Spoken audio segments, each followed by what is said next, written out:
And there's a final tragic twist. By the time Semmelweis died, someone else had already found the missing piece of the puzzle that could explain why dirty hands cause disease. In France, Louis Pasteur had proven that microbes cause decay. Sadly, Semmelweis seems to have died never knowing of Pasteur's work. But in the year of his death, a young Scotsman finally put together all the pieces of the puzzle and finished what Semmelweis himself had tried so very hard to do. Joseph Lister was a keen young Scottish surgeon who, unlike Semmelweis, had read Pasteur's paper on bacteria. Lister realized that if Pasteur was right, then they were actually being killed by invisible microbes. But what could he do about it? One day, a friend of his came onto the wards and cried, "Oh my God, this place smells of sewage." This was a eureka moment. Sewage, of course, sewage. Why not try and curb infections using the same chemicals they used to deodorize sewage? Carbolic acid.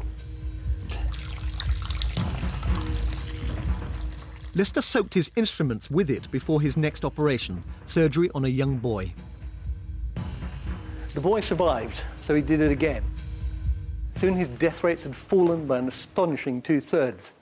Now, I'd like to be able to tell you that British surgeons embraced this new idea with enormous enthusiasm. But in fact, it wasn't until he moved to London 12 years later and started doing pioneering knee surgery that they really sat up and took notice.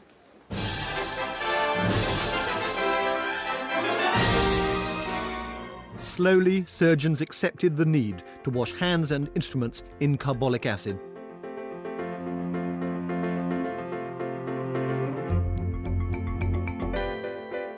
Before Lister, most patients did not survive major operations, but the introduction of antiseptic techniques changed all that. It finally turned surgery from butchery into a science.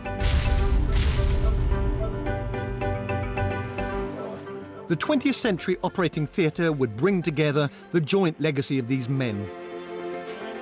Their commitment to anatomy, the science of anaesthetics, stopping blood loss, and above all, battling infection. Jason Harvey's knee operation is over, and his recovery is surprisingly swift. Well, when you think just 24 hours ago, my kneecap was in 2 pieces, and here I am walking down the corridor, and what can I say? I could just thank my surgeon and surgery itself. It's fantastic. It certainly is, but let's not forget it's come at great human cost. Surgeons these days are much more constrained by what they can do, and rightly so. But there can be no success without failure, no development without risk. I still hope there will be an opportunity in the future to do some of those brave, bold experiments that characterize the past.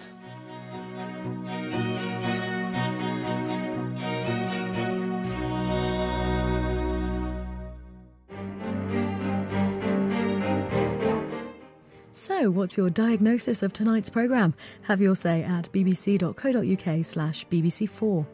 Next Wednesday here on BBC4, former BBC DG Greg Dyke takes us on a tour of the life of Aneurin Bevan, founder of the NHS. Back to tonight though, and there's a world cinema premiere for you next.